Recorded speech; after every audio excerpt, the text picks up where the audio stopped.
החברתי הראשון. הכוח חוזר לאנשים.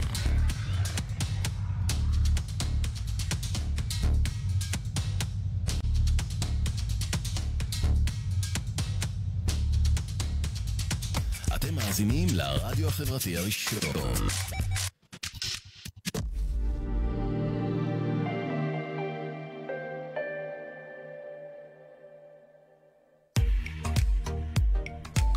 אתם מאזינים לרדיו החברתי הראשון.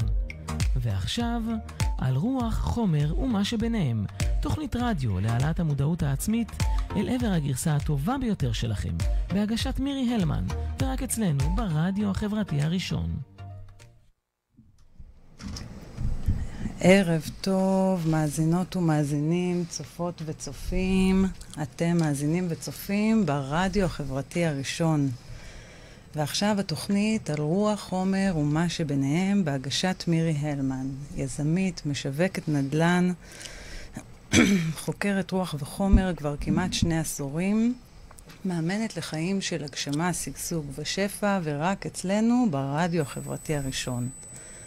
הערב הולך להיות שידור סופר מרתק ומעורר מחשבה על זוג נשוי שבחר לשנות את חייו אל עבר חופש כלכלי, דרך יצירת הכנסות פסיביות, ומאז השיגו את היעד, הבינו שהמסע הפרטי שלהם אינו רק שלהם, שהם ממש מחויבים להעביר את המסע הפרטי שלהם הלאה, שעליהם לתת את כל התובנות שאספו בדרך, הידע והכלים לעולם, וכך מתוך נתינה והבנה עמוקה של שליחות לעזור לזוגות, משפחות ופרטיים בשינוי תפיסה, ויותר מכך, בשינוי תודעה לגבי כסף, חייהם מוקדשים לאחרים. סביר שכבר שמעתם או ראיתם אותם מתראיינים בטלוויזיה או בכתבות, בדמרקר ועוד. קבלו את עמית והגר דרור. ערב טוב, עמית והגר. ערב טוב. ערב טוב. היי לכולם. מרגש הפתיח. ממש. כן? תודה, כן. כן. מחמיא. מאוד. איזה כיף. אז נצא לשיר ראשון, כדי לאפשר למי שעדיין לא יצטרף להיות איתנו מבלי לפספס. לכם שכבר איתנו, יישארו איתנו, שתפו את השידור אצלכם, שעוד רבים ואחרים יוכלו ליהנות מהשפע הזה. רגע לפני שנצא לשיר פתיחה, הורידו את האפליקציה של הרדיו החברתי הראשון לנייד שלכם. אתם יכולים לצפות בנו גם באפליקציה וגם באתר הבית שלנו בכל עת, על ידי חיפוש פשוט בגוגל של הרדיו החברתי הראשון. לאלו שצופים בנו דרך הפייסבוק, דרך הדף מירי הלמן בעברית או מירי הלמן באנגלית, או דרך הדף של הרדיו, או דרך הדף של האורחים שלנו, עמית והגר דרור. אם השידור מתנתק, אתם מוזמנים מיד להיכנס לאתר הבית או לאפליקציה ולצפות בנו בלי הפסקות. אז אנחנו יוצאים לשיר ראשון, לילה. אנחנו מקווים שאתם תהנו ממנו, ומיד חוזרים.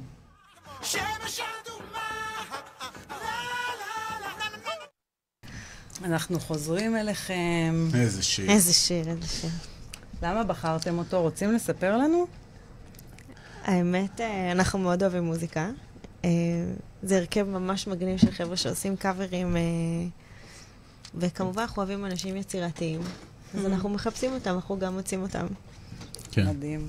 כן. אז אנחנו חזרנו לכם, וערב טוב לכולם, ותודה שהייתם איתנו וחזרתם. אז היום 8 בדצמבר 2020, אנחנו בתוכנית מספר 11, תוכנית שהיא תזכורת לכך שבידינו הבחירה כיצד לחיות את חיינו, ויותר מכך. תוכנית תזכורת שהשינוי אפשרי, גם אם אינו נוגע בעולמות התוכן בהם אנו עוסקים בעשייה היומיומית שלנו. נדבר על שינוי תודעה, עקב רצון לפרוץ גבולות שנראים לנו בזמן אפס, נקודת הזמן בה אנו נמצאים, כבלתי אפשריים.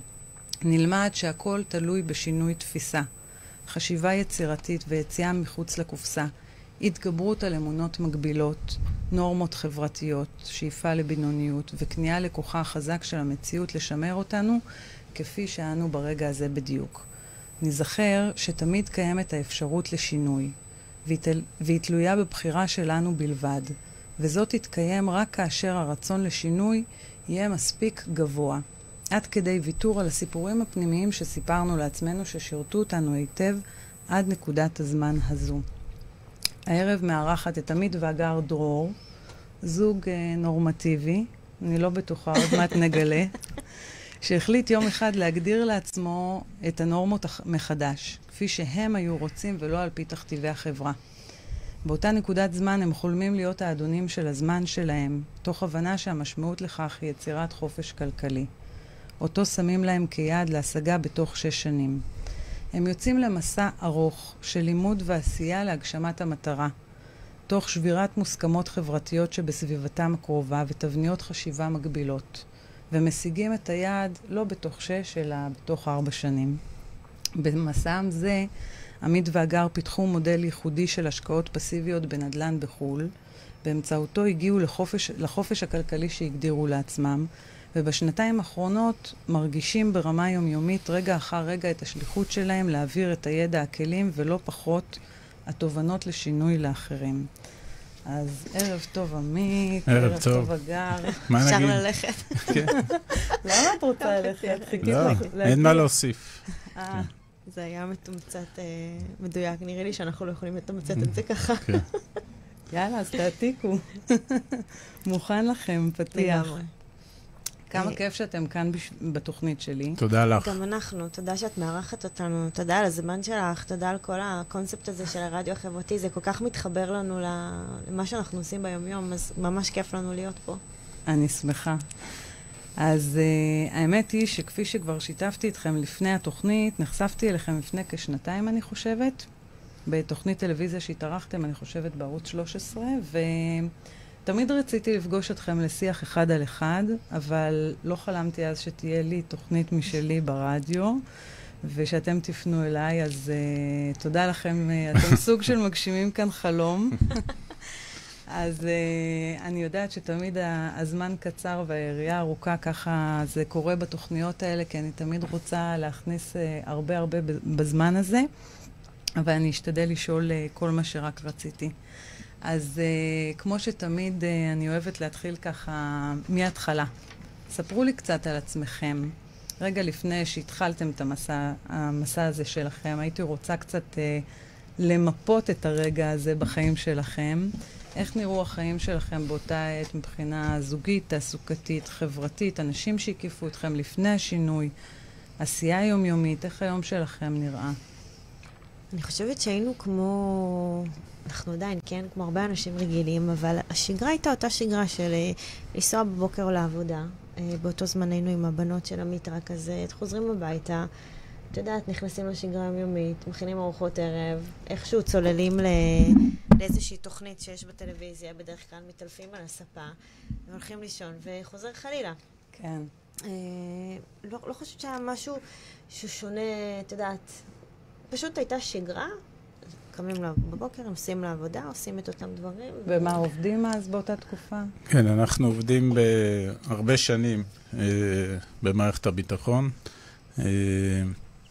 אני עבדתי כ-20 שנה, הגר עבדה כ-17 שנה שם, ועל השגרה שהגר תיארה, צריך רק בקונטקסט היותר רחב לומר ששנינו גרושים ולקראת מיסוד נישואים והקמת משפחה.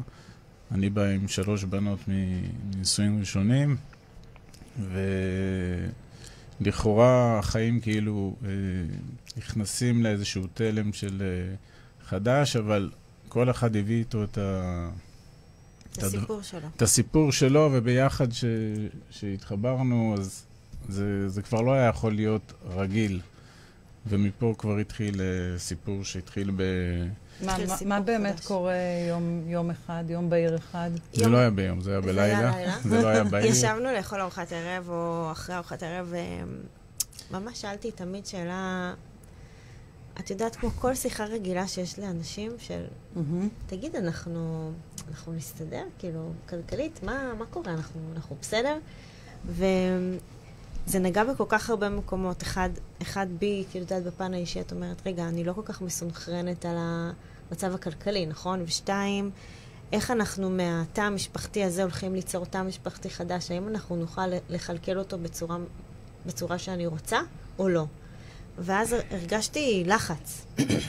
וכשאני מרגישה לחץ, אז אני מתחילה לשאול אותו הרבה שאלות, והוא מתחיל לזוז באי נוחות על הכיסא, ומתחיל להיות קצת סשן לא נעים.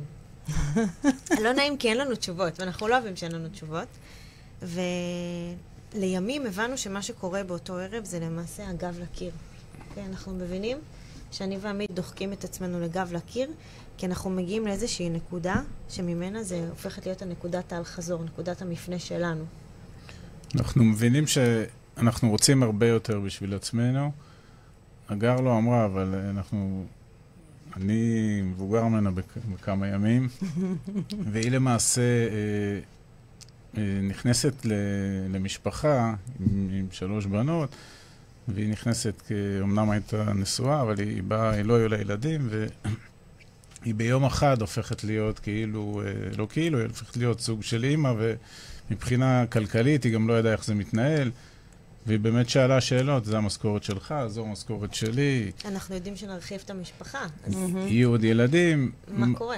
תספר לי איך עושים את זה, ואני מוכרח לומר שעד היום, עד אותו ערב, שאנחנו מדברים על ינואר 2014, לא הייתי איזה כוכב פיננסי גדול, לא התנהלתי בתבונה פיננסית, וכמו רבים וטובים, לא באמת הבנתי כסף, ואיך עושים כסף, ואיך שומרים כסף, ואיך מגדילים את הכסף, כי שוב, היינו שכירים, עבדנו במקום מאוד, מאוד שליחותי, אוקיי? עסקנו בהצלת חיי אדם, וזה היה היום-יום, לא... והבנו שעד החיים האלה, שאתה מרוויח כסף ממשכורת, שזה הכסף שלך. כן. וזהו. קיצור, היא שואלת אותי את השאלות, ובאמת לא היו לי תשובות אינטליגנטיות, וזה הופך לסשן של לילה...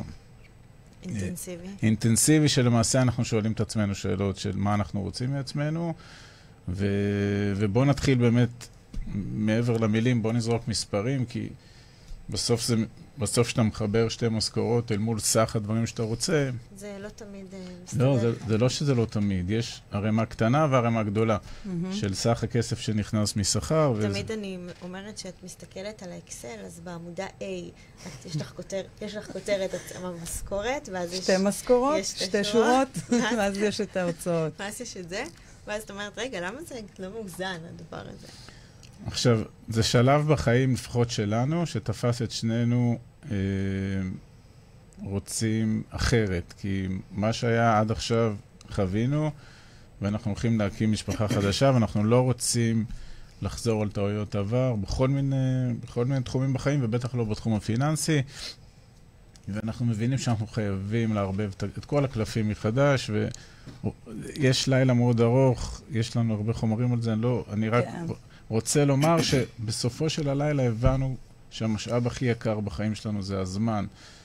ובשביל הזמן שלנו כזוג, כמשפחה, אנחנו חייבים לנתק את העבודה, את הכסף מהזמן. בסדר? זה תובנות כמובן שהגיעו אחרי. לא ידענו אז להגדיר את זה, כן. אבל הבנו שאנחנו חייבים להרוויח הרבה יותר כסף ממה שיש, ושתיים, לעשות את זה בלי קשר לזמן שלנו, כי אנחנו רוצים להיות לצורך המטאפורה בים, ושהכסף יגיע מעצמו. בסדר? כנראה שזה חלום של כמעט כולם, נכון. רק למה לא להגשים אותו? אז איך אתם יוצאים בעצם לדרך? מה אתם מבינים שנדרש מכם מבחינת הערכות בצעדים הראשונים שלכם? אני אוהבת שהיום אנחנו יכולים ללכת אחורה ולומר שבאותו לילה למעשה יצרנו את הכמה ומתי שלנו. היום, כשאנחנו מדברים עם אנשים, נורא קל לנו להוביל אותם בדרך שלנו, כי אנחנו מסבירים להם שיש את הכמה ומתי. כשאנחנו יצאנו לדרך, אנחנו רק אמרנו כמה שאנחנו, את יודעת, זרקנו את זה לאוויר, והמתי... הרשיתם לעצמכם בכמה להיות מספיק מופרעים? הרשנו לעצמנו לחלום בלי שיש לך שום מגבלות על הראש, ממש. וגם הלכנו לשתי פינות בחדר, וכתבתי נגיד משהו, ואומר לי, למה? תתני עוד. כאילו, מה את רוצה? מה אחרי הדברים שאת... כל הזמן חשבתם ולא הצלחת להשיג, וזה היה קשה גם לאתגר את עצמך, לצאת. את גם בעצמך, יש לך פרדיגמות שאת לא יודעת שקיימות לך בתת מודע, אז גם אותם את צריכה לשחרר. זה מדהים, סליחה, הניסוי הזה, שאתה אומר לעצמך, תכתוב מה שאתה רוצה. תתפרע. זה רק על הדף. ואז ההתפרעות היא עוד 5,000 שקל. כן. ואז אני אומר לה, לא, את לא... זה כמו שמבקשים העלאה בשכר. כן. אז זה קטן כזה. אבל זה, לימים הבנו שזה בדיוק נופל על הפרדיגמות ועל תקרות הזכוכית ועל זה. אני אומר לה, מה 5,000 שקל? הגיע עכשיו על הדין עם המנורה, והיא יצאה, את מבקשת ממנו 5,000 שקל. אז מה לבקש? לא ידעתי, תלכי. אפשר לשאול איזה מספר חשבתם באותו רגע? כשבאמת שחררתם את הכל? בסופו של הלילה רצינו להגיע להכנסות של 100,000 שקל. כן, אני זכרתי שזה מה שאמרת. בחודש. כמובן שזה היה מופרך ומופרע והזוי וכל המילים היפות. אבל כן שמתם לכם את זה כיעד? בוודאי. בטח, כי הבנו בוודאי. שאם אתה לא שם לך יעד של כמה. חייב להיות יעד קונקרטי. ומתי? אתה חייב מצפן. כן. אם אין לך מצפן, אתה לא יכול להגיע לשום מקום, נכון. כי זה כמו שאני שואלת אנשים, עשיתם אקסל משפחתי, ישבתם, שמתם את המספרים, פעם אחת הסתכלתם עליהם והבנתם, אז יש יותר שאומרים, כן, בטח. אמרת להם, ומה קרה אחרי שעשיתם את האקסל? כלום. חשבנו עליו. אז זה לא יכול להיות. אתה חייב, עשית אקסל, אבל משהו צריך לקרות אחריו. אתה צריך להפיק ממנו איזה שהם תובנות. ואז כן. ואין תוכנית שאין בה יעדים ומטרות. גם האתלט יודע בכמה זמן הוא צריך לרוץ ואיפה מתחילה התחרות. לא, אני שאלתי רק אם באמת הייתם אמיצים מספיק לתת את זה. כן, אבל זה לקח לילה שלם. לילה שלם עד שהעזנו לכתוב, וגם שהעזנו, את יודעת, הסתכלנו על זה. אם התחייבתם לזה, למספר הדמיוני הזה. התחייבתם זה הדבר הכי חשוב כאן. זו המילה הכי חשובה שהייתה פה, כי הייתה התחייבות לתהליך שלי ושלו. וגם מאותו לילה עם המספרים שזרקנו, יצאנו עם אקשן אייטמס, כי עוד פעם, הגדרנו כמה, הגדרנו מתי, אבל איך עושים את זה? מה קורה מחר בבוקר. נכון, מה הפעולות הראשונות שאתם מבינים? אין לנו שום מושג. אין לכם מושג.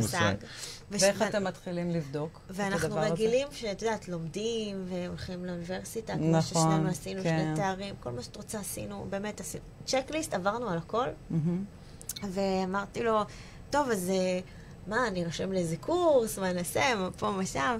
אז דבר ראשון, לקחנו את הטלפון ופתחנו קבוצת וואטסאפ, ואמרנו, יאללה, בוא נשדוד את הרשת. בוא פשוט נרשום כסף, הכנסות פסיביות, איך עושים כסף. אני חושבת שאפילו לא דיברנו במונחים של הכנסה פסיבית באותו לילה, פשוט דיברנו על איך עושים כסף, ובוא ללמוד, וחיפשנו, והתחלנו לזרוק יוטיובים לוואטסאפ הזה.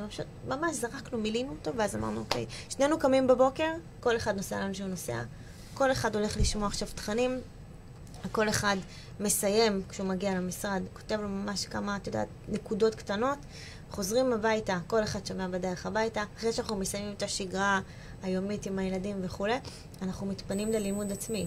כל אחד חייב, הנה המחויבות, ללמד אחד את השנייה, משהו אחד חדש. כל ערב. כל ערב. כל ערב. אין טלוויזיה, אין ערוץ 2, אין קשקושים, אין טלפונים בדרך לעבודה, לדבר עם החבר ועם האח. וואו. שום דבר. לי יש שעה וחצי הלוך, שעה וחצי חזור, 3 שעות תוכן ביום, לאגר יש שעה ושעה, יש לה עוד שעתיים, יש כבר 5 שעות, זה כל האנשים שאומרים אין לי זמן. 5 שעות ביום יצרנו, 60 שעות בשבוע, למידה. אינטנסיבית. רק ברמת הזה, ואז באים בערב. אחרי שקשה, ולא יושבים עכשיו בספה כי זה לא ייגמר טוב, ובאמת מתחילים, היא מלמדת אותי ואני מלמד אותה, ואנחנו מתחילים לנסות, להתחיל לזקק ולהבין, כי שוב, אנחנו לא בעולמות האלה. אנחנו לא יודעים, אנחנו לא מכירים, אנחנו מתחילים לצלול לעולם חדש, ואז אנחנו כותבים לנו כל מיני מילים שאנחנו שומעים. כן, וגם מילים שלא הכרנו, מבינה, זה לא... עולם תוכן חדש לחלוטין אתם נחשפים. ואנחנו ממש מרגישים שהראש שלנו מתחיל להתפוצץ. כי את יודעת, כשאומרים, המורה מגיע שהתלמיד מוכן. נכון. האוזניים שלנו היו כל כך בקשב רב למה ששמענו, שאת יודעת, לפעמים הגענו לעבודה וכזה, אני ממש הייתי ברמזור, עוצרת רגע וכותבת לי איזו מילה של, וואו, זה יכול להיות ממש, זה יעזור לנו, ותראה ככה ותלמד ככה, ואז התחלנו לשמוע גם את המושג added value. שלא הבנו בכלל על מה מדובר, כאילו... לא הכרתם. מה זה הדבר הזה? מה זה הערך הזה שכולם מדברים עליו? מה הם רוצים מאיתנו? ובעצם אתם מתחילים לעשות את זה ככה ערב אחר ערב, ומתי זה מתחיל להזדכך ככה כמו זהב? זה מצוין, כי באמת אנחנו מבינים שאנחנו בתהליך, ואנחנו מבינים גם כל הזמן גם יש שעון חול שמתקתק, כי אמרנו לעצמנו שאנחנו רוצים להגיע ליעד תוך 6 שנים. ואיך אנחנו לא מתפזרים, ואיך כן, אנחנו... כי למה אני גם אומר את זה? כי אנחנו מכירים הרבה מאוד אנשים שעוברים שינוי תודעתי ועוברים תהליך לימודי, אבל אני קורא, הם לומדים את עצמם לדעת, כי בסוף צריך להיכנס לאקשן, למעשים ולמעשים רבים כדי להגיע לתוצאות. את זה דרך אגב, את המעבר מרק ללמוד ומידע לעשייה. חצי שנה. לא, מה שרציתי לשאול זה, המעבר הזה כן מחובר דווקא, כן מחובר דווקא לעיסוק שלכם שהתעסקתם בו באותה תקופה, או שלא בהכרח אתם פשוט מבינים? תשמעי, קודם כל התהליך שעברנו מאוד מחובר למי שאני ועמית היינו במשרד. כי באותו לילה שאנחנו יושבים וצפים דברים מאוד קשים, רגשים. אתם הייתם אז במשרד הביטחון, שניכם עבדתם, כן. לא כולם יודעים. ואז אמרתי לעמית, תגיד, אנחנו כל כך טובים במשרד, בתוכניות עבודה, ביעדים ומשימות ומטרות, למה אני לא טובה לבית שלי? למה אני לא עושה את אותו דבר הביתה? אם זה עובד שם כל כך טוב, כל כך הרבה שנים, בדיוק, להשתמש בכישורים במתודולוגיה בדיוק, שכבר רכשתם. כן, רכשנו הרבה מאוד כלים שהבנו שמה שרכשנו ברמה הלימודית, המתודולוגית, זה יכול לשרת אותנו גם בזה, ובאמת יצרנו תוכנית עבודה, בדיוק כמו התוכניות שעשינו בעבודה הקודמת, ואנחנו באמת מזקקים מודל לכדי שלאט לאט אנחנו מבינים שאנחנו הולכים להשקיע בעיקר בנדל"ן, כי נדל"ן הוא פסיבי, ובנדל"ן יש ביקוש גבוה, ובנדל"ן יש עליית ערך, ובנדל"ן אפשר למנף כספים, ואנחנו מבינים באיזשהו שלב שזה כנראה יהיה בחול, כי הנדל"ן בארץ כבר מאוד יקר, והתשואות מאוד נמוכות, והמיסוי מאוד גבוה, וככל שאנחנו מבינים שזה חול, אז איפה בחול? ועם מי אנחנו עושים את זה? כי בסוף ההבנה הייתה שאנחנו מייצרים מודל של אאוטסורסינג. אנחנו לא בעצמנו הולכים לעשות את הנדל"ן בחול, כי אז לא פינינו את הזמן. נכון. אוקיי? אז הרעיון הוא, בוא נמצא, הרעיון שעומד מאחורי המודל שלנו, בוא נמצא מי הם הגורמים הכי טובים, הכי מקצועיים, הכי ותיקים, הכי אמינים, שעושים נדל"ן במקומות שבהם אנחנו רוצים לעשות, ניפול עליהם, נעשה איתם שיתוף פעולה, נשאף לאיחוד אינטרסים בינינו לבינם, ונשקיע איתם, ואחרי שנשקיע איתם נחזור הביתה, והם ינהלו את ההשקעה, וככה נעשה עוד אחת ועוד אחת ועוד אחת, עם עוד ועוד ועוד ועוד גורמים כאלה, ופה נולד מה שנקרא מבחינתנו מודל שחקני האלפא. אנחנו קוראים לחברות האלה שאיתם אנחנו משקיעים, שחקני האלפא. אתם בעצם כל הזמן הזה עדיין עובדים במשרד הביטחון. ברור. כן, כן, בטח. כשאנחנו אמרנו תוך 6 שנים, זה אומר שאנחנו צריכים להגיע ליד תוך 6 שנים, אבל ב6 שנים האלה אנחנו חייבים להמשיך לעבוד, כי אנחנו מייצרים מנגנון של הכנסות פסיביות שרץ לצד החיים.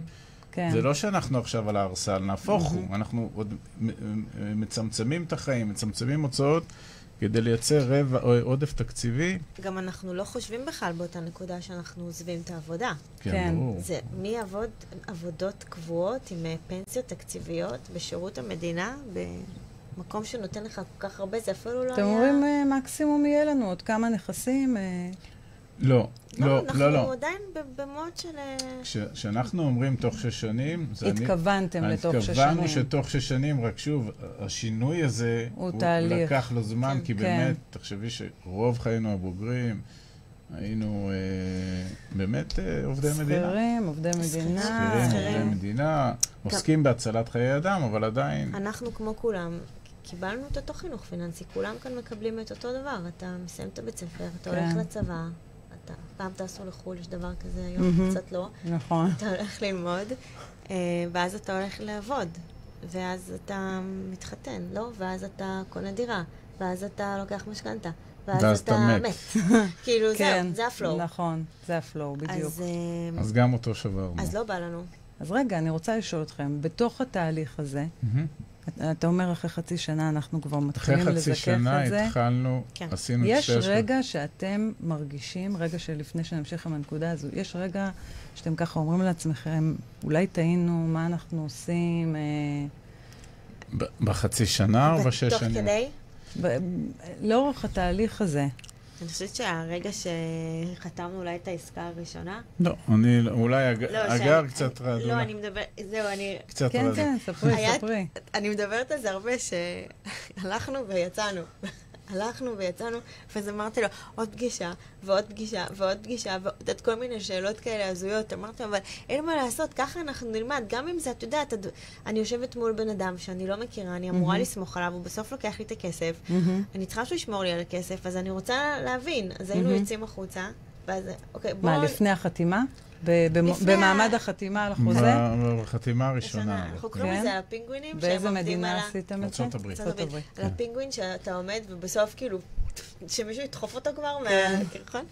אז כאילו עמית בסוף עשה לי כזה ככה. כן, היה צריך את כן, היה צריך. הקטע הזה. וזה בקטע, עוד פעם, של המחויבות והזוגיות. כן. שלפעמים אחד קצת למעלה, אחד קצת למטה, וזה חלק מהקסם. זה היתרון שעושים ביחד, שמשקיעים ביחד.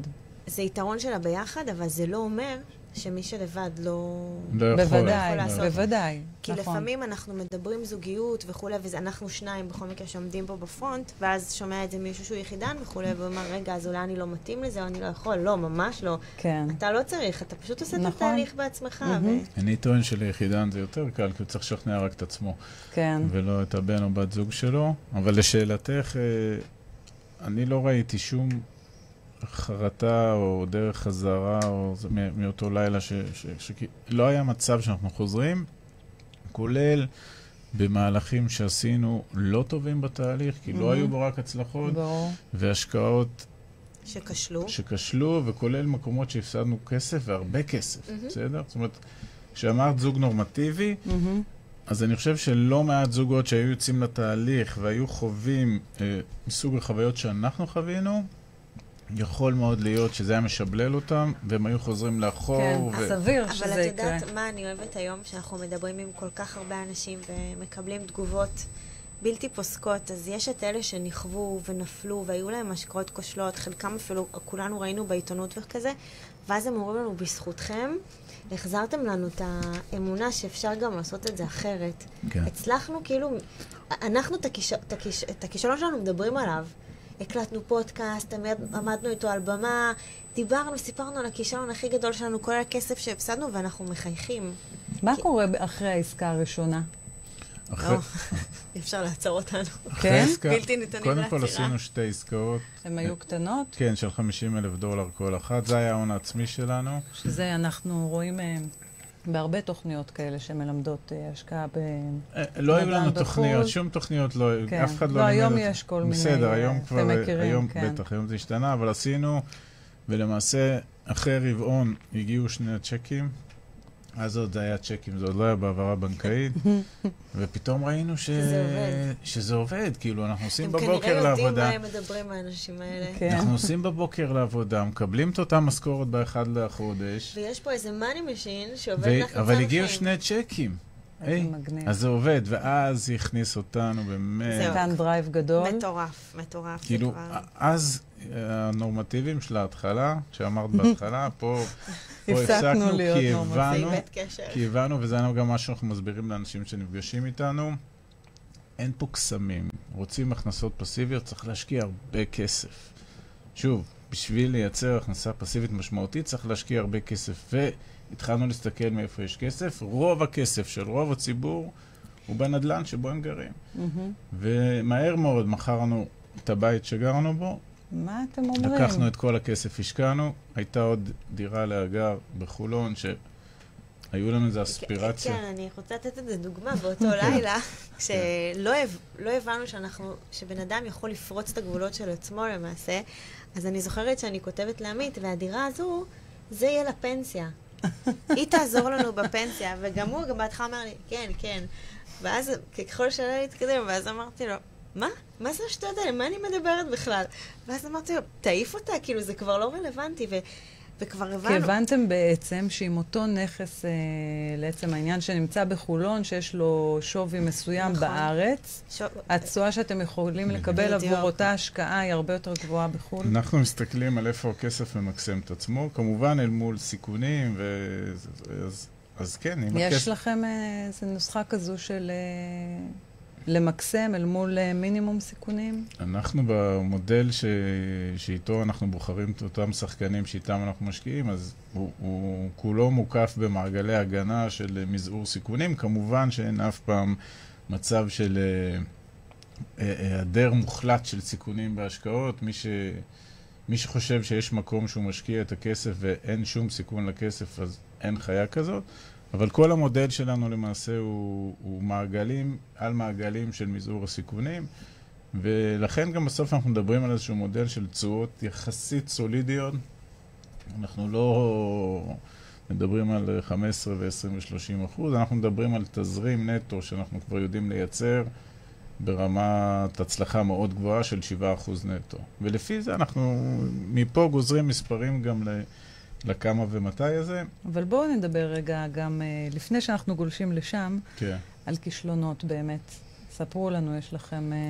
תראי, כישלונות, אנחנו תמיד מתארים אותם כאתגרים, כי לא באמת נכשלנו, אלא קרה משהו בדרך לא כמו בתוכנית שלנו, ועכשיו רגע אנחנו נעצור, אנחנו נחשוב, אנחנו נפרק שנייה את התהליך, ואנחנו נחשוב, האם אנחנו רוצים להשתבלל ולומר, טוב, זה כנראה לא בשבילנו, הנה קיבלנו את הסימן, הייתה הרפתקה נהדרת, תודה רבה, או שנאמר, רגע בואי נבחן, האם עמדנו לפי הפרמטרים של עצמנו, מה בתוכנית שלנו, איפה זה לא עמד בתוכנית שקבענו וביעדים, ואחרי שאנחנו עונים על השאלות האלה, אנחנו אומרים, אז איך נגדיר את זה?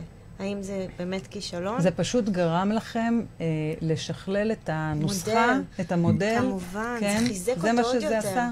צריך לומר שזה חוזר למה שאמרנו קודם, אנחנו לקחנו את המתודולוגיה של התחקיר, שהיינו לא רעים בה באיפה שעבדנו, וכמו שתחקרנו שם דברים נעימים יותר ונעימים פחות שקרו, שהיינו מעורבים בהם, אז לקחנו את זה לעולמות שלנו, של ההשקעות. כן. וכל כישלון, אגב, אנחנו מתחקרים גם כישלונות וגם הצלחות. ברור. זה לא כל כך ברור להרבה מאוד, לא, ממש לא. אבל תחקיר אמת, לא... מתודולוגיה אנחנו יודעים אותה טוב, גם אני לימדתי אותה, לא משנה, אבל לקחנו את הדבר הזה, והרעיון היה לזקק מהכישלונות את המסקנות והלקחים, וכמובן להטמיע אותם בתוך המודל, וזה אותם מעגלי הבטחה, כל פעם נוסף עוד מעגל על בסיס כישלונות. היה לנו כישלון אחד מטורף מאוד מאוד גדול, שלמעשה חרגנו ב-180 מעלות מהמודל, שבנינו מודל, האמנו בו, התחלנו להשקיע, ופתאום... מה גרם לכם לעשות החריגה הזו? עלה לנו השתן לראש. אני חושבת שגם רצינו לנסות ממקום אחר, הרגשנו שאנחנו כבר יודעים, וחרגנו, כי פתאום הרגשנו שאנחנו יודעים לבד, אבל זה לא נכון, אתה לא יכול לגור בבנימינה, ולדעת איפה, באיזה רחוב בצפון אנגליה לקנות נכסים. זה לא הולך ככה, ובטח לא לקנות אותם בוואטסאפ. ניסיתם לעשות את זה לבד? כן. עשינו לבד. הפסדנו.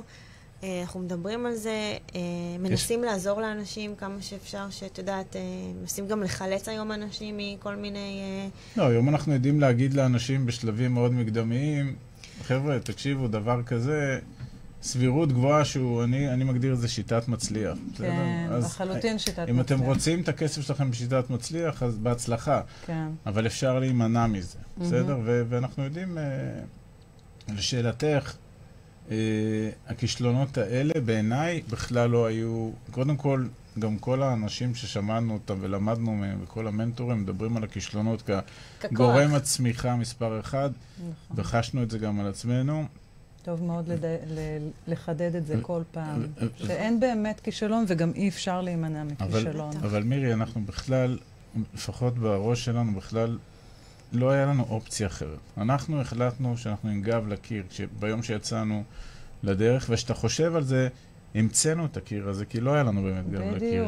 שני אנשים, כמו שהגה אמרה, עם פנסיות תקציביות, בשירות המדינה. למה לעזוב מה בכלל? אתם קופצים? מה יש לכם? יש לכם כלוב זהב, תשארו בכלוב זהב. אז אנחנו העדפנו את הזהב על הכלוב. אבל הגה אמרה לך בבוקר שהיא באלקטרז, אתה כבר לא יכולת... אוקיי, מה שקורה... זהו, מה שקורה בהמשך... זה בשלבים אחרים. אתה כבר מרגיש, באמת הרגשנו שהמוח שלנו, אתה יודעת, הוא כאילו היה צמא, והוא שומע והוא שומע והוא מצליח לנתח, וכשאני הגעתי לעבודה, אני אומרת לו, אני לא יכולה להיות כאן יותר, כי אני מרגישה שזה מה שאת רוצה לעשות. יש פה משהו שהרבה יותר גדול ממני, ואנחנו מתחילים לקבל פידבק מאנשים, כי אנחנו מתחילים להרגיש צורך לספר להם שיש כאילו, גילינו את העולם. בהתחלה למי? למעגלים הקרובים? לא. כבר יצאתם עם זה החוצה? קודם כל, אנחנו מדברים עם מישהו שאנחנו שומעים אותו, נגיד, בשיחה כזאת פתאום מישהו מדבר על נדל"ן, או על כסף, או עשיתי עסקה או משהו, פתאום את נהיית מחודדת. תמיד כמו שמישהי בהיריון, נכון, כולן בהיריון סביבה, אז אתה פתאום נהיה כזה מחודד, ואז אתה אומר, מה? כאילו, מה? גם אני שמעתי או משהו כזה, ואז אתה מתחיל לדבר, תשמעו, גם יש דברים כאלה, ולאט לאט אתה שם לב שרק על זה אתה מדבר. כן. אני רק רוצה פה לומר שלא יתפרש חלילה שלא היה לנו טוב איפה שעבדנו, שחלילה אנחנו לא מרוצים היינו במקום הכי טוב שאפשר לעבוד, עם סיפוק מטורף ועם עניין ועם הצלת חיי אדם ועם שליחות, הכל ברמה באמת הכי גבוהה שאפשר. אבל אנחנו השתננו והדבר הזה שינה אותנו. מתי זה קורה בערך? אחרי שיצאתם לדרך? כמה זמן? זה תהליך, זה ממש אבולוציה, אבל מיום ליום, כמו שהגר אומרת, נושא העניין משתנים. הטרמינולוגיה בבית סביב כסף השתנתה. זה משהו שלא חשבנו עליו בכלל שעומד לקרות. וגם בעבודה, בסוף המיליה החברתי שלך בעבודה, שיושבים כולם בארוחת צהריים ומדברים, אז באיזשהו שלב, הנושאים שמעניינים אותנו, זה כבר לא הנושאים שמדברים עליהם בספגטי בחדר אוכל ומה שאכלו שם, אבל אתה עדיין טיפוס חברותי, אז בקיצר מתחיל קלאש. יש עולם חדש, מלבד נוצר עולם חדש. כן, בגלל זה שאלתי בשאלה הראשונה. אנחנו מאוד פעילים בפייסבוק למשל, ופתאום בא לך לרשום מלא דברים לאנשים, כי את רוצה לעזור. כן. ואת קוראת דברים שאנשים כותבים, והיו כל מיני פורום מדהימים, יש עדיין פורום מדהימים, ואנשים מדהימים שפגשנו בדרך, שנתנו לנו גם מקום לכתוב את כל הדברים שלנו. אז את יודעת, פתאום את מרגישה שאת נמשכת לעולם הזה, ואת עושה את זה גם ביחד, ויש את הכוח הזה, ובסוף את עושה את זה לבית שלך. אז יותר ממלא מזה, פשוט המצאנו את עצמנו מחדש, בלי לדעת. עכשיו, הרבה אנשים שאומרים לנו, שאנחנו מדברים איתם, ואומרים, אבל אין לנו גב לקיר, אז אני אומרת, אז תמציאו. נכון, אתם המצאתם, לא באמת היה לכם. ממש המצאנו. ממש, רוב האנשים במצבנו היו נותנים לו להישאר. היו נשארים בקומפורט זון. למה לעזוב לפני גיל 67? לכם, מה הייתם מחדדים לגבי התמדה? לכם, מה עזר להתמיד בדרך אל המטרה על אף כישלונות בדרך? קודם כל זה החלטה. כן. אתה חייב להחליט, גם להחליט שאתה צריך להחליט, אתה צריך לומר לעצמך, אפשר לקחת זמן, ואני אומרת שעכשיו מישהו נגיד שומע את זה ואומר, אני לא צריך לשנות שום דבר, הכל אצלי טוב, אז סבבה, אז בוא תעשה רגע בדיקה. תעשה drill down, תראה שהכל בסדר, שאתה מסונכרן, שאתה יודע, אני איתך. אבל תחליט כמה זמן לוקח לך לבחון את זה. תשים לך תמיד טיימליין של מתי אני בודק ומתי אני יוצא דרך. ואז כשאתה מחליט החלטה, אי אפשר ללכת אחורה.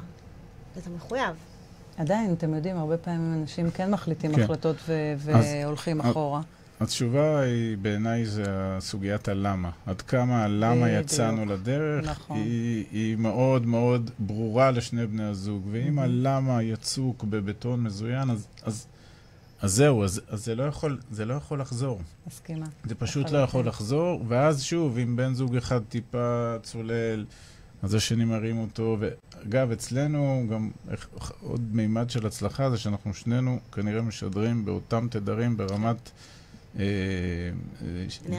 דמיון ואנרגיה מאוד מאוד קרובות. זה לא כי ברוב הזוגות שאנחנו מדברים איתם, עם רוב הזוגות, יש פער גדול בין בני הזוג, מה הם רוצים ומה הם מאמינים ומה זה. ברגע שבא זוג ב-200 קמ"ש שרואה את הדברים והלמה שלו מאוד ברור, אז אין מחסומים, אי אפשר לעצור את זה. אי אפשר לעצור, ותכף בטח תשאלי אותנו על פחדים, ואני אגיד לך שכבר אין פחדים, אבל בטח תהיה שאלה כזאת. אני גם אוהבת שואלים זוגות לדבר איתנו, והאישה נאמר יותר פוחדת, או הגבר אולי לא מחובר מספיק, ואז אנחנו אומרים להם, זה בסדר, כי עכשיו אתם בתהליך צריכים לקחת אותם, תגישו להם יד, בואו תפרקו איתם את הפחד, תבינו למה הם מפחדים, כי אם את תבואי בגישה, את יודעת של, את לא מבינה, זה חשוב, ותהי קצת אגרסיבית, אז זה לא יכול לעבוד, כי האוזניים מסתמות, אבל אם אתה תבוא ממקום של רגע, בואו נפרק את זה, ובואו נסביר, ובואו נחליט על למה. איך מפרקים את הפחד? איך מפרקים את הפחד? מה למדתם? אז קודם כל, אנחנו, שוב, התחלנו שאנחנו רוצים את הזמן שלנו, אבל זה באמת איזושהי כותרת קצת פילוסופית, שאולי לא כולם מצליחים להבין, אבל ככל שנכנסנו לתהליך ולמדנו, הבנו כמה דברים שמבחינתנו העבירו אותנו משלב הכדאי לעשות לשלב המאסט. כלומר, שאנחנו במקום שלמעשה זכינו באיזושהי הערה, כי אם אנחנו לא נעשה את זה, ואם רבים וטובים לא יעשו את זה, אז הם יקלעו לצרה, ואנחנו למעשה מדברים על 4 אקסיומות, מדברים על 4 אקסיומות שלמעשה מרחפות פה בחלל המאה ה-21, רוב האנשים כנראה תומנים את החול, ואנחנו מדברים על התארכות, תוחלת חיים.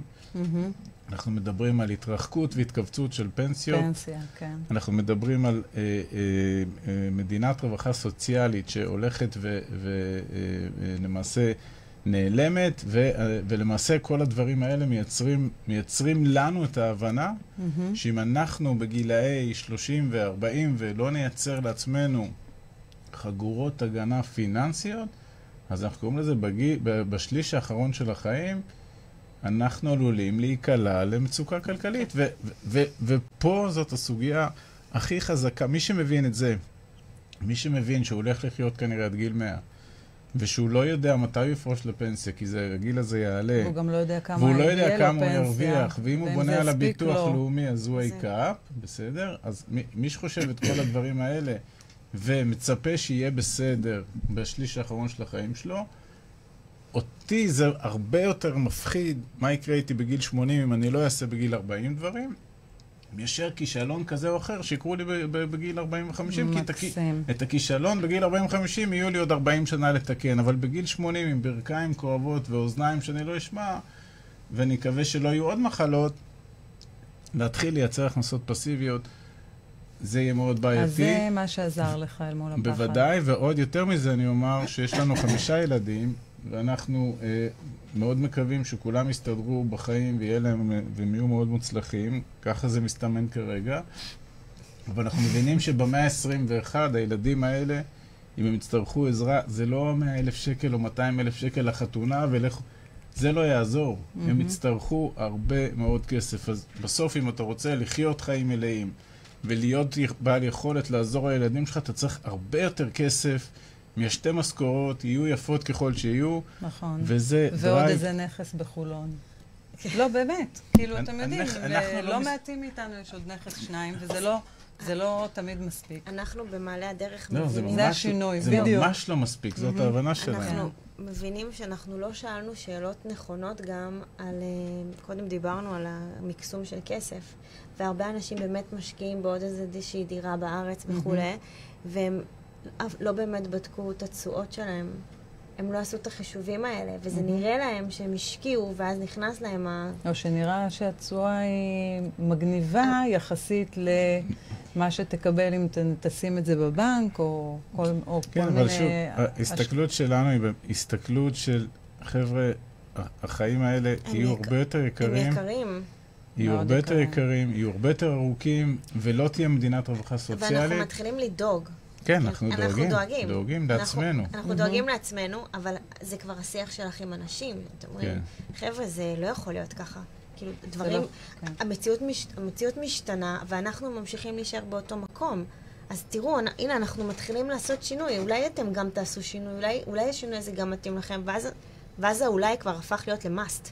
זה לא פריבילגיה להשקיע בחול, זה חובה להשקיע. תעשה איפה שתעשה, אבל תשקיע. אל תיתן לכסף שלך להירדם. תשים לב, תשאל את השאלות הנכונות. תבין, אם אתה הולך למסלול הזה, שקודם תיארנו אותו, אתה הולך אליו בלב שלם, אתה מבין את המשמעויות שלו, אתה יודע מה זה הון עצמי, אתה יודע מה זה משכנתה, אתה יודע כמה עולה לך משכנתה, אתה איתנו, ואז אם ענית על הכל, אז בסדר, אתה משוחרר לדרך. אבל אם איפשהו עצרת, והרגשת לא בנוח, וזזת באי נוחות על הכיסא, אז בואו נלך רגע אחורה בתהליך, ונתחיל לשאול את השאלות מחדש. עכשיו, רוב האנשים, כמונו עד לפני 7 שנים, 1, לא ראו את התמונה ככה, 2, החינוך/אי החינוך הפיננסי שהם קיבלו, לא נותן להם את היכולת בכלל לפתוח את הראש מהתקרת זכוכית הזאת, וזה חסם מאוד מאוד גדול, וזה, אם את שואלת אותי, זה עיקר ה-added value שאני רואה כשאנחנו מדברים עם אנשים. חוץ מזה שיש לנו תוכנית ושיטה סדורה איך להגיע לדברים האלה, זה לעזור לאנשים ולתת להם את הבומבה או סתירה או מכה בבטן, להסביר להם, חבר'ה, אתם היום בגיל 50, אתם בפלוס 2,000 שקל כל חודש, זה לא יספיק. זה לא יספיק, אתם עוד 10, 15, 20 שנה תפרשו, איך שלא תהפכו את זה, השכר שלכם יתקצץ ב-40-50%, אתם תוציאו הרבה יותר על תרופות, העולם יהיה הרבה יותר יקר, ומי ידחוף אתכם בכיסא גלגלים? אנחנו למעשה... היו מחירים שנדרשתם לשלם בדרך הזו, חוץ מבאמת עסקאות שלא צלחו? תראי, הסביבה הקרובה לא תמיד הבינה מה אנחנו עושים. גם במשפחות, זה לא תמיד כולם הבינו, אבל גם לא היינו בפוזיציה של לשכנע, או זה, בסוף אמרנו... גם די התכנסנו בעצמנו, כי היינו מאוד עסוקים, כי לא באמת היה לנו את הזמן, את יודעת, לבזבז אותו במקום אחר, כי הייתה לנו מטרה. אבל ללכת להגיד לשני הורים שמלח הארץ ואבא ניצול שואה, שאתה פורש מהעבודה, איפה שהייתי, בגיל יחסית צעיר, בגיל 45, 46, אני הולך לפרוש ורחוק מאוד מלמקסם את זכויותיי וכל המילים היפות האלה, זה לא היה להם קל, להורים, לבלוע את ה... כן. לא רק הוא התגרש, הוא הילד קוקו, משהו הסתובב, אז אני באה להורים שלי, שהיו ליוו איתי בכל התהליך, והם מכירים את כל הדברים שאני עושה, ואני מודיעה להם שאני מתפטרת. ולא רק שאני מתפטרת, אני מוותרת גם על כל הזכויות שלי. אנשים מסביבי, לקח להם חודשים להתמודד עם זה שוויתרתי על פנסיה תקציבית, זה כאילו הזיה. מה? זרקת את זה לפח? כן, עם חיוך, בלב שלם. אני לא צריכה את זה, אני דואגת לעצמי, אני לא צריכה שידאגו לי, אני דואגת לעצמי. גם אבא שלה גר עוד 2 או 3 אחרי שפרשתי, הוא מדי פעם שואל אותי, אתה לא מתגעגע, החברים לא שואלים אותך, אולי תחזור מדי פעם קצת. לא גרי, זה כבר לא שם. אבל לימים יאמר שגם ההורים, גם שלי, גם של הגר. הם כולם משקיעים. כן? כולם משקיעים. זהו, השפעתם? כן. או שוב פעם, אתם חייבים לדאוג לעצמם, כולם חייבים לדאוג לעצמם, תעשו איך שתעשו. ההורים שלנו, מן הסתם יותר קל להם איתנו, בסוף גם כולנו משקיעים יחד, זה לא שהם משקיעים אצלנו, אנחנו משקיעים ביחד באותה סירה, אז אנחנו גם שותפים איתם בעסקים. אז זה כיף, שהסביבה שלך פתאום הפכה להיות, זו אותה סביבה, זאת אומרת, השיחות בארוחות הם סביב השקעות, והם סביב כסף, ופתאום הם מבינים בהכל, והם עולים לכנסים, והם מגיעים להרצאות, והם שולטים, הם חלק מאיתנו. אולי הם בשידור פה היום. אז החיים נגיד שלום לחמותי. אתה יכול להגיד לה שלום בכל מקרה. עדי, אני מת עלייך. רק רציתי להגיד משהו שהתפקיד שלנו גם, משהו שהיה חסר לנו בתחילת הדרך, זה מורה נבוכים. את מבינה, אנחנו לא ידענו מה לשאול, לא ידענו איך לחפש, אם תשימי נדל"ן, כסף, הכנסות פסיבית, זה אין סוף של דברים, אבל איך את יודעת לזקק ולדייק שזה מתאים לך, ואז אמרנו, רגע, אנחנו חייבים ליצור איזה מורה נבוכים למי שיוצא לדרך, ולאט לאט מתגבש פה למעשה ה-added value, שאנחנו שומעים כל הזמן, צריך לתת, וצריך לתת, ואתה צריך לספר, ואתה צריך לשתף, אז אני אומרת, אבל מה אני אשתף? רגע, שנייה, אני עוד לא יודעת. ולאט לאט זה מתחיל, אני ממש הרגשתי כזה, כמו גשם כזה, מהיקום שנופל, אני תמיד מדמה את זה לקלקר, שהיה, את יודעת, עומד ככה, ואז יום אחד החלטנו לפורר אותו, והכל התפורר, ופתאום החלטנו לאסוף אותו מחדש, ואז התחלנו לשדר. כשהתחלנו לשדר ליקום, שאנחנו מוכנים עם ה-added value שלי ושל עמית לכולם. והשדרים נפלו על אוזניים קשובות, כי מכל מיני מקומות התחילו להתקשר אלינו מהארץ. כן, התחיל להגיע. ואנשים אמרו, אפשר לבוא אליכם בערב לפגישה? אמרנו, בואו. קחו בבית. וערב, זה התחיל בערך לפני 3 שנים, היו מגיעים אנשים מכל רחבי הארץ, דופקים בדלת, ב9 בערב, חלקם מביאים כיבוד, חלקם לא, ויושבים בסלון, ואנחנו מספרים את הסיפור שלנו עוד פעם, ועוד פעם, ועוד פעם, ומנסים מהסיפור שלנו לתת להם כלים. ערב, זה כבר היה מתיש, היו גם פעמים שהיו בצהריים בהם, ואנחנו נותנים, ונותנים, ונותנים. השיא היה אפילו בלילה שהגר ילדתי. ילדה, אז ישבו אצלנו זוג עד 12 בלילה, ובשתיים התחילו להצירים. וואו. כן, אז ברמה הזאת, ובאמת זה הפך להיות, נתנו ונתנו ונתנו, וראינו שמה שיש לנו, אנשים רוצים את זה.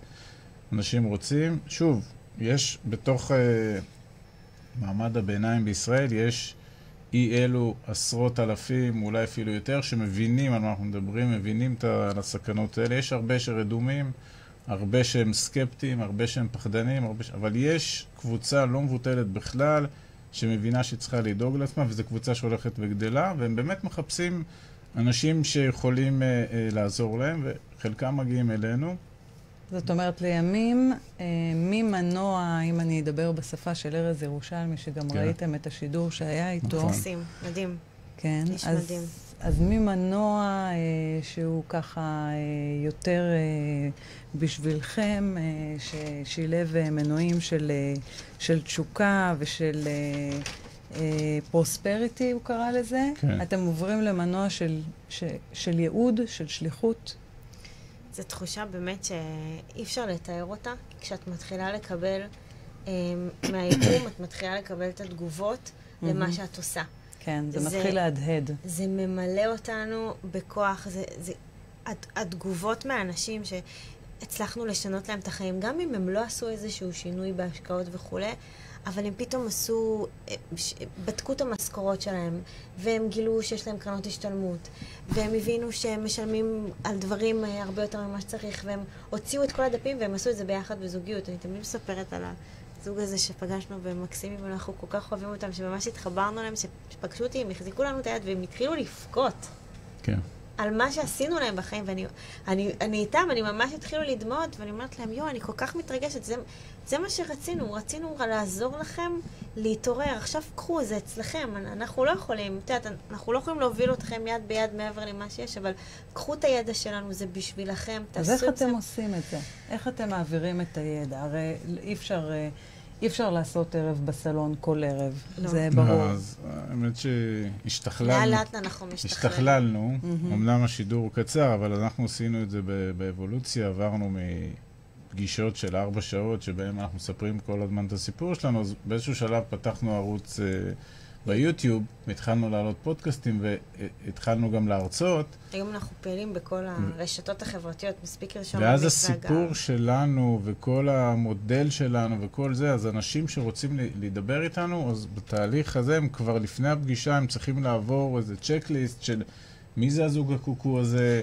אנחנו בפגישות איתנו היום, שמדברים אנשים, אנחנו לא מדברים מילה עלינו. חבר'ה, אנחנו משממים את עצמנו. יש ביוטיוב 60 ומשהו תכנים. בבקשתנו. לפני כל פגישה איתנו צריכים לראות לפחות את ההרצאה הזאת ואת מודל הבחירת שחקן. רגע, אבל איך יוצרים איתכם קשר? דרך האתר שלנו, זה הכי פשוט. היום זה כבר רץ ממש, את יודעת, מפה לאוזן, אנחנו גם כותבים בדה-מרקר. אתם עדיין בעצם יוצרים קשר עם אותו זוג באופן... אז רגע, אז רק... אחד על אחד, כן. אז קודם כל, שמנו באמת גם עובר מפה לאוזן, וגם אנחנו פעילים מאוד ברשתות, וגם אנחנו כותבים קצת בעיתונות, וקצת בתקשורת, ומערכים אותנו, כמו שאת מערכת, תודה. ולמעשה, מי שבא אלינו, אז אנחנו יודעים בשיחה של חצי שעה, באמת בשיחה של חצי שעה, אגב, אנחנו כבר עברנו את 2,000 זוגות שראינו בשנתיים האחרונות, בסדר? זה הזוגות ויחידים.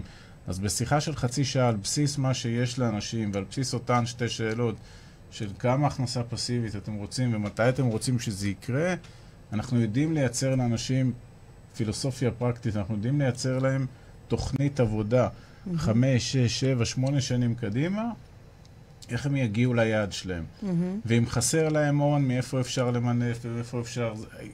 יש לנו מלא מלא מלא ידע וניסיון, ואז כל אחד כזה שנפגש איתנו, מתאם איתנו פגישה, הפגישות הן ללא עלות. אנחנו פותחים איתו קבוצת וואטסאפ, יש לנו כמעט 2,000 קבוצות וואטסאפ, וכל אחד כזה מקבל מאיתנו ליווי כמה שהוא רוצה, מתי שהוא רוצה, עד לאן שהוא רוצה, כי זה תהליך. יש זוגות שכבר כמעט 3 שנים רצים איתנו, ללא עלות, ללא הכל, רק תיקחו, וכל מה שאנחנו יכולים לעזור להם בתהליך, אנחנו עוזרים. בסדר? זה הסיפור. כמובן שיש אנשים שמנצלים את זה, אנחנו רוצים. במרכאות. ממש, יש כאלה שפחות, ויש כאלה שאחרי הפגישה איפשהו משתבללים במעלה הדרך מאלף ואחת סיבות. זה הכל בסדר, אנחנו לא לוחצים על אף אחד, ולמעשה יש פה מצב של נתינה שלנו באמת ממקום מאוד מאוד עמוק, שדיברנו עליו פה, שהרגשנו שאנחנו יכולים לתת ויש לנו מה לתת, וגם זה מתחבר לנו עם העבודה הקודמת שעשינו, ששם נתנו אבל כאילו בסתר, כאילו אף אחד לא ידע שבסוף אולי האנשים האלה בסוף גדלנו על הערכים האלה, שנתנו הרבה למדינה במקרה הזה, ואז היה לנו מאוד לגיטימי גם לתת לאחרים. כן. ורק אני אסיים פה שבתוך הזה, האנשים שנפגשים איתנו, אז יש פה גם מודל כלכלי שהוא טוב לכל הצדדים, הוא טוב לאנשים שאנחנו נפגשים איתו, הוא טוב לחברות שאנחנו משקיעים איתה, הוא טוב לנו, אבל בסוף האנשים, אנחנו קוראים לעצמנו, מחברים אנשים להזדמנויות, האנשים שנפגשים איתנו ומקבלים איתנו ידע וערך וניסיון וזמן, הם לא משלמים על זה כלום. ברמה החומרית הם לא משלמים על זה כלום, וכמו שהגר אמרה, אנחנו על בסיס יומי מקבלים פידבקים מטורפים. יש לנו אולי 500 תגובות כאלה גם בפייסבוק וגם בגוגל וגם באינסטגרם, ועל בסיס יומי אנשים כותבים לנו מה עשיתם לנו ואיך שיניתם לנו את החיים, ובאמת זה ממלא אותנו המון המון המון אנרגיה. אז תודה, באמת. אני תמיד אומרת תודה לכולם שהם כותבים לנו, כי זה באמת כל הודעה כזו מרגשת אותנו מחדש, ומחזקת אתכם בדרככם בשליחות. היא מחזקת אותנו להמשיך, כי אנחנו יודעים שאנחנו על המסלול שאנחנו צריכים להיות בו. יש זוג שכבר הצלחתם להביא למקום מאוד מאוד משמעותי, זאת אומרת שהתקדמו איתכם יותר מצד שניים? קודם כל בוודאי. סליחה, אני מסייג את זה, כי גם זוגות שאיתנו 2-3 בתהליך, בעינינו הפירות האמיתיים יוכלו להגיע אחרי 5-6 שנים. מי שחושב שזה ריצת 100 מטר... אז בואו נדבר קצת מספרים, שנוכל... שאנשים יבינו איך זה עובד. אז בגדול המספרים שלנו, מהניסיון שלנו, אנחנו מדברים על תזרים שמייצר המערך ההשקעות, שדיברנו עליו ממש קצת, אבל מערך שכל ההשקעות הן הכנסות פסיביות, שמייצר כ7% נטו. יכול להיות אחוז יותר, אחוז פחות, אבל בסוף בפורטפוליו גדול נוח לנו לדבר על 7%. ומכאן נגזר הסכום, ההכנסה הפסיבית שרוצים. אני רק אסבר את האוזן, מי שרוצה 20,000 שקל הכנסה פסיבית, יצטרך להשקיע בפורטפוליו של השקעות כ3.5 מיליון שקלים. עכשיו, כל זוג או מי שעולה איתנו לשיחה שהוא יודע כמה הוא רוצה, אנחנו שואלים אותו גם מתי אתה רוצה את זה, כי אם אתה בא לשיחה ואין לך 3.5 מיליון שקל הון עצמי, מה שקורה לרוב האנשים, נכון. אז סבבה, אז המתי, נגיד עוד 5 או 6 שנים, אז מפה אנחנו מייצרים תוכנית איך ב5-6 שנים מגדילים את ההון העצמי הקיים לכדי 3.5 מיליון שקלים. בשנים האלה כל הכספים שחוזרים מהמנגנון, הם לא משרתים אותנו בחיי היום-יום. אנחנו לא לוקחים אותם לחופשה, אלא משקיעים אותם הלאה. הם נועדו להגדיל את ההון עצמי, ורק ביום שתגיעו להון עצמי של 3.5 מיליון, תפזרו אותו ב-X השקעות שיניבו 7% נטו, והנה 20,000. אז זה באמת בגדול, ברמה מאוד נקודתית, אנחנו מדברים בערך על פרוסות השקעה מינימליות של 200,000 שקל. כן. כן. וגם כשאנשים באים אלינו עם 1,000,000 או 2 או 3 מיליון, ועד היום לא עשו השקעות, אנחנו אומרים להם על פי רוב, תתחילו בהשקעה אחת, proof of concept, הוכחת התכנות עבורכם, שזה באמת מתאים לכם המודל. בשפה שלנו קוראים לזה הפרה הראשונה שלי. כן, יש לנו את מודל הרפת, כי זה נכסים מניבים, ואנחנו אומרים לאנשים, תתחילו עם 200,000, אנחנו מוליכים אותם גם תהליך של הבנה, מי השחקנים, מה לשאול, איך זה, אנחנו מזמינים אותם אחרי שהם פוגשים את ההזדמנויות, תחזרו אלינו. כשאתה אומר מי הם השחקנים, למעשה הם הולכים ומחפשים שחקנים? אתם לא עוזרים להם עם שחקנים שאתם עובדים איתם? כן, אנחנו רק... משקיעים. אנחנו משקיעים עם שורה מאוד מצומצמת של חברות שהגדרנו כשחקני אלפא. שונים לפרמטרים שלנו. שאתם הגדרתם. לתוך המודל, וגם זה אנשים צריכים להכיר את המודל לפני שמדברים איתנו, וזה כולם שחקנים, חברות שאנחנו כבר משקיעים איתם לפחות 6 שנים, זאת אומרת, ב6-7 שנים האחרונות. שהכסף שלנו נמצא שם. משקיעים, זאת אומרת, משם בנינו את המודל. כן. ואז אנחנו אומרים לאנשים, לכו תתרשמו מהמקומות שבהם אנחנו משקיעים. אחרי שאתם מתרשמים, אם יש לכם שאלות, תחזרו אלינו לפולו-אפ, ואז ננסה לדייק אתכם, כי יש לנו ניסיון רב עם כולם, ופה ננסה לעזור לכם ולראות מה מתאים לכם, גם אל נוכח התקציב שלכם, וגם אל נוכח הניסיון ואל נוכח הפיזור, ואנחנו יודעים את זה גם לתפור לתוך אותה תוכנית אסטרטגית של הכמה ומתי. וזה תהליך, כי יש השקעה, ויכולים לעבור כמה חודשים ויש עוד השקעה, ופתאום מגיע עוד כסף, אז יש עוד השקעה. אני בעצם חושבת, רק שניכם עושים את זה, אתם לא מרגישים שאתם צריכים קצת לגדול? זה נשמע לי... אנחנו עושים חוץ מזה גם מלא דברים אחרים. זה כאילו... לא נורמטיביים. יעילות זה שם המשחק. לדעת מתי אתה למעשה נותן לאנשים אחרים לנהל לך דברים טכניים. אז אתם כן נותנים. אתם כן עושים אאוטסורסינג לעוד דברים. כל המודל שלנו הוא המודל שלנו זה האוטסורסינג. כל המודל הוא האוטסורסינג. ואתם רק נותנים את נקרא לזה 1 על 1. אנחנו צריכים את הזמן שלנו לתת מעצמנו. כן. ואם אנחנו רואים שמשהו גזלן זמן, אנחנו עוצרים, ואנחנו מסיתים אותו מאיתנו. למומחה אחר. למומחה תוכן, שזה ההתמחות שלו. אנחנו אוהבים לקחת אנשים לדוגמה, מה יש לכם מומחים? יש לנו דוגמה מצוינת, גם יש עליה פודקאסט. הבנו שקידום אורגני ברשתות, בעיקר בגוגל, זה מנוע מטורף. אנחנו לא יודעים לעשות את זה, או לא מספיק טוב. אז יש גורם שמצאנו שהוא מבחינתנו אולי הכי טוב בארץ, או בוא נגיד מהטובים, והוא עושה לנו קידום אורגני, ועשינו איתו פודקאסט לפני חודש, והוא הראה עלינו, study case, על הסיפור שלנו, ב4 חודשים, הביא אותנו במילות חיפוש בעולמות שלנו, ממקומות 92 ו-100, אנחנו כבשנו את המקום 1, 2, 3 בכל הקטגוריות. מדהים. אז זאת דוגמה יש לנו גם את האיש טכני המאמן שלנו, שאנחנו כל הזמן מזכירים אותו, הוא גם בטח שומע עכשיו את השידור, שהוא עוזר לנו, את יודעת, למצות את האוטומציות, שבאמת נוכל להגיע לכמה שיותר אנשים. זה כל הזמן אנחנו עוצרים ובודקים באמת על הגזלנים בשביל להתמקד בעיקר. ה-CTO של החברה זו אולגה, היא מצטנעת, אבל היא טכנולוגית מצוינת, ולמעשה יש פה באמת מערכת טכנולוגית, גם כל הפגישות איתנו הן אוטומטיות, זה כבר לא מתקשרים. אף אחד כאילו לא צריך לדבר איתנו, הכל עם הקלנדר ודרך האתר שלנו. והכל עולים לשיחה, יש לה זמן. בזומים. אנחנו גם מאוד זמינים במייל, אנשים כאילו בשוק, כי יש לנו זמן לזה, אנחנו יודעים לפנות זמן לענות למיילים, אין לנו שום בעיה, תרשמו לנו מייל, אתם תוך דקה בערך מקבלים מענה, זה... כן. מדהים. זה אנחנו. איזה כיף. איזשהו מסר אחרון שהייתם רוצים להעביר למאזינות ולמאזינים? קודם כל, כיף שאנשים שומעים אותנו, ואנחנו מקווים שנתרמתם, ושזה תרם לכם למשהו אפילו הכי קטן. ואם שמעתם את המספרים ואולי קצת נלחצתם, אז זה בסדר.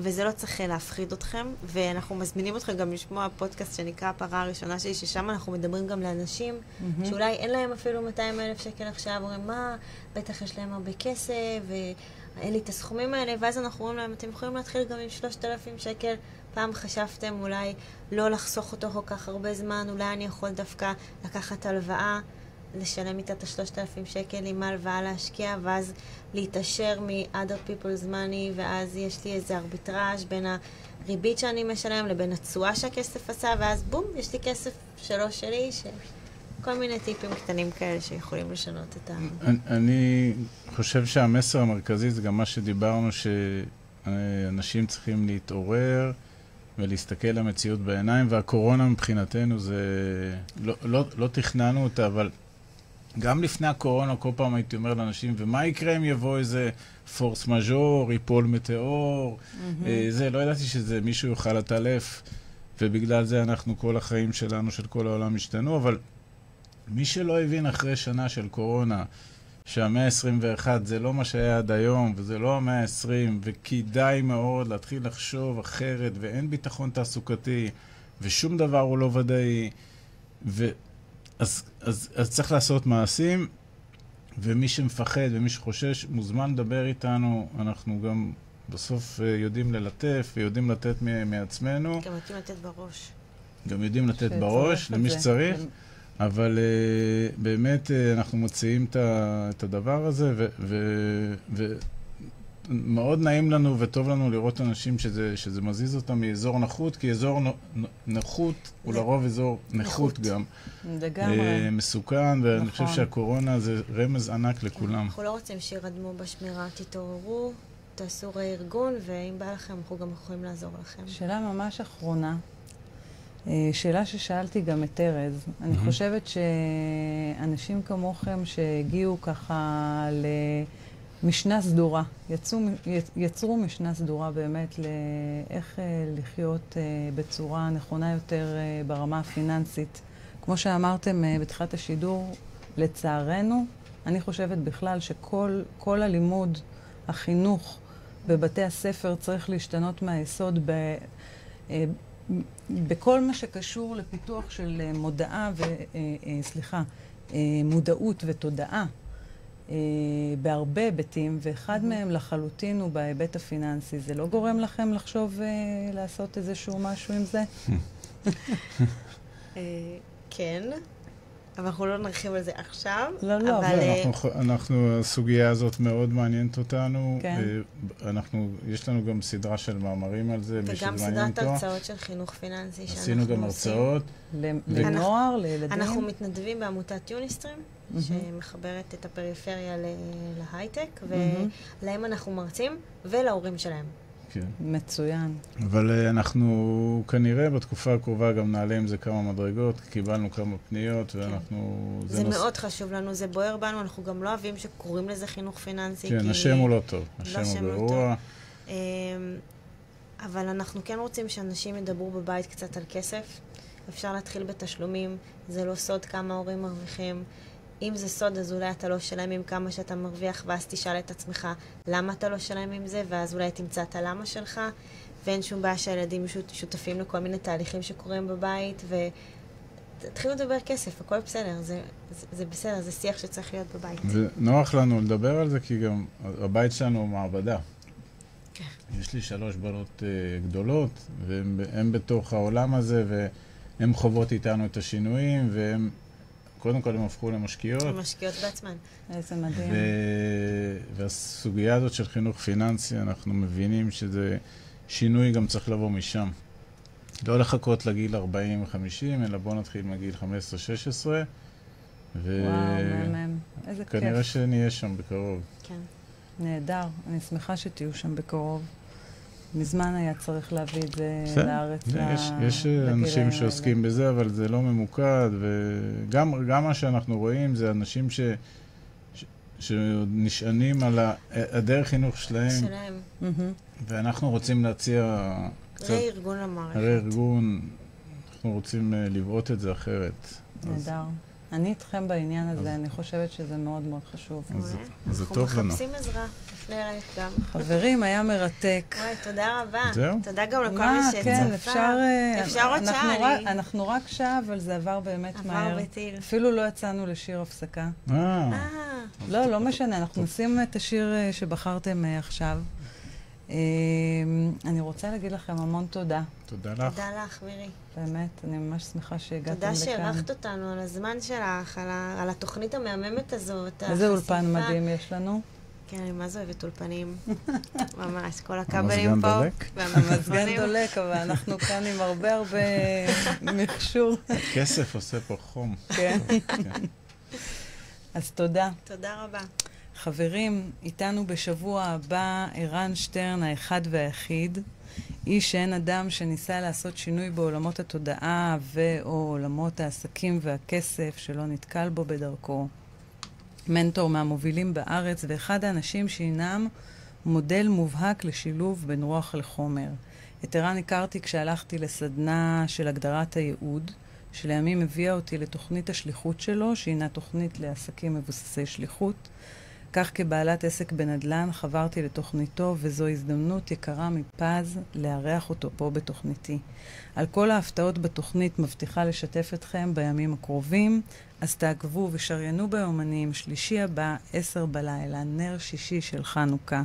הולך להיות שידור מהמרתקים והנוגעים שיש. מחכים לך ערן. ליל מנוחה לכולם, אוהבת אתכם. שבוע חזק, שבוע של בחירה בעצמכם. רק אהבה והמון המון תודה. תודה.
החברתי הראשון. הכוח חוזר לאנשים.